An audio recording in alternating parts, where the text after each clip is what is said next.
दुनिया में बहुत सारी कॉमिक्स आपने पढ़ी होगी, जैसे मार्वल कॉमिक, डीसी कॉमिक या जोरासिक पार्क की जो कुछ कॉमिक्स है, या फिर आपने कोरियन कुछ कॉमिक या नॉवेल्स पढ़े होंगे। पर कभी आपने इंडियन कॉमिक पढ़ी है?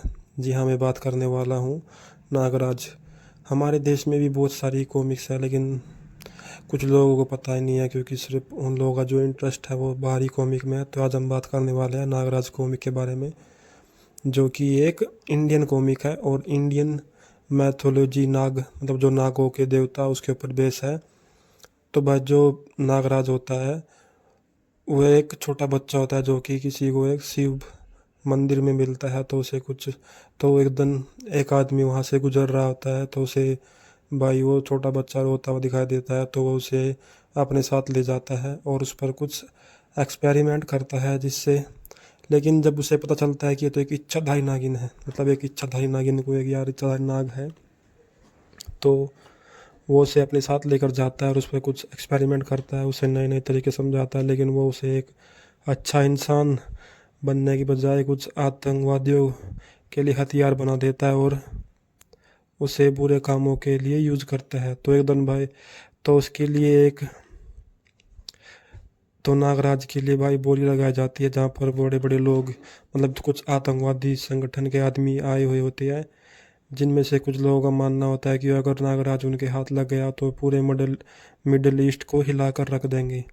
तो भाई कुछ लोगों को भी वहाँ पर बुला जाता है, ताकि वे को अपनी शक्ति का प्रदर्शन करे और नागराज को हराने की कोशिश करे। तो भाई जब कुछ लोग उस पर हमला करते हैं, तो भाई उसे मार नहीं पाते हुए देखते हैं कि सब लोग बेहोश हो गए हैं, क्योंकि भाई नागराज जो अपना विशीला जहर होता है भाई वो उनसे वार करता है, जो हवा के जरिए भाई उन सब पर फैल जाता है। तो भाई जो वहाँ पर लोग बैठे हुए थे, मतलब जो उस सेरेमनी में बैठे हुए थे, तो देखते हैं कि भाई में जो लोग हैं उस पर हमला करने से पहले बेहोश हो गया। तो उन्हें पता भी नहीं चलता कि वो कैसे बेहोश हुआ है। लेकिन जो बाद में उस सेरेमनी का जो भाई लीडर होता है, वो कहता है कि नागराज इन्हें आप ठीक कर दो। तो भाई वो फिर अपना जो जहर है उनके शरीर से निकालता है, तो भाई वो फिर ठीक हो जाते हैं। जो भाई वहाँ पर जो ओनर होते हैं, मतलब जो आतंकवादियों के संगठन के नेता होते हैं, तो भाई वे उस पर बोली लगाते हैं, कोई $10,000, कोई $20,000, कोई $1,00,000। तो भाई इस तरह से उस पर बोली लगती है। तो भाई बाद में उसे एक आदमी खरीद लेता है, जो कि उससे एक मंदिर की मूर्ति चुराना चाहता है, मतलब चुरवाना चाहता है। तो भाई वो उसे भेजता है एक जंगल में, एक कबीले में, जहाँ पर एक मूर्ति है जो कि सोने की है, लगभग $1,00,000 की मूर्ति है शायद। मैंने कॉमिक बुक में भाई यही पढ़ा था, मुझे शायद ध्यान से, हाँ भाई $1,00,000 की है, मुझे कंफर्म है भाई। तो भाई लेकिन जब उस मंदिर के बारे में जो उसका सिक्योरिटी मतलब जो उसका सेक्रेटरी होता है, वो पूछता है कि आप इसके एक मूर्ति को चुराने के लिए आप इसका इस्तेमाल करोगे, तो वो कहता है कि वे मूर्ति जहाँ पर रखी गई है वो कोई आम जगह नहीं है, मतलब कोई आम प्लेस नहीं है।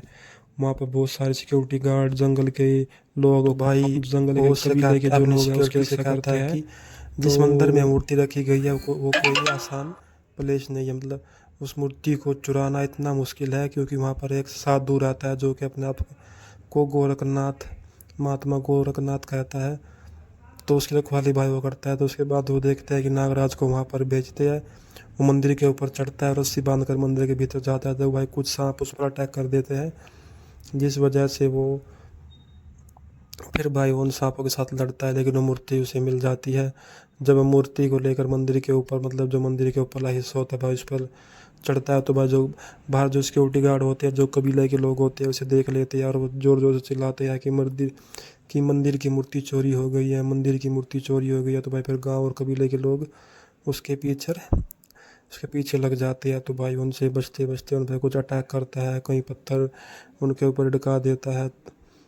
तो भाई वो वहाँ से निकल जाता है, लेकिन भाई रास्ते में उसे मिलता है गोरखनाथ, जो एक महात्मा होता है। वो उसे वहाँ पर मिलता है और कहता है कि एक पेड़ यहाँ तब ये पेड़ पड़ा कि ये पेड़ यहाँ से जब तक नहीं हटेगा, जब तक तुम मुझे मूर्ति नहीं लौटा देते। जो अपना नागराज होता है भाई कहता है कि ठीक है, मैं मूर्ति तुम्हें ले दे दूंगा, तुम ये पेड़ हटा दो। लेकिन उसके साथ चालाकी करता है, वहाँ से भागने की कोशिश करता है, लेकिन जो हमारा गोरखनाथ होता है, जो हमारा महात्मा होता है भाई, उस नागराज को बेहोश कर देता है और फिर उसे अपने साथ ले जाता है और उसके माथे पर हाथ रख कर देखता है कि ये तो ऐसा लगता नहीं, मतलब ये बच्चा तो ऐसा लगता नहीं है, शायद इसके साथ किसी ने कुछ बुरा किया है। तो बाद जब वो उसके पास्ट में जाता है, देखता है कि ये बच्चा तो एक इच्छाधारी नाग है, जिसके जो कि एक मणिधारी नाग है भाई। तो बाद जब वो देखता है कि इसे भाई एक साइंटिस्ट के द्वारा, मतलब एक आदमी के द्वारा जो कि सिर्फ बड़ा आदमी बनना चाहता है, उसके लालच ने उसे इस तरह का बना दिया है। तो भाई वो जो महात्मा होता है भाई, उसे एक अच्छा ज्ञान, मतलब एक अच्छा ज्ञान प्रदान करता है। उसकी मेमोरी, जो उसकी याददाश्त होती है, उसमें अच्छी अच्छी अच्छी बातें डालता है। और फिर उसे कहता है कि तुम अगर बुराई की जगह अच्छाई का साथ दो तो तुम्हारे चर्चे और होंगे। तो भाई जो अपना नागराज होता है वो मान जाता है। तो भाई वो इस प्रकार बुराई का साथ छोड़ देता है और अच्छाई के साथ हो जाता है। तो भाई वो आतंकवादी होते हैं जो उनके खिलाफ हो जाता है भाई, और कबीलाए लोग उसके साथ हो जाते हैं। तो भाई जो मूर्ति होती है मंदिर की, वो वापस मंदिर में रख दी जाती है। तो भाई इस प्रकार हमारा जो नागराज, जो शुरू में एक विलन होता है, इस कॉमिक के पहले अध्याय तक आते आते वो हीरो बन जाता है भाई। अब इसके बाद अगर कुछ इसके बाद जब मैं अगली कॉमिक, मतलब अगली सीरीज पढ़ूंगा, तो भाई मैं उसका भी रिव्यू कर दूंगा। तो भाई मेरे चैनल को सब्सक्राइब करें, शेयर करें, ताकि मैं इंडियन कॉमिक जो होती है उनके बारे में आप लोगों को बताऊँ कि किस तरह की कॉमिक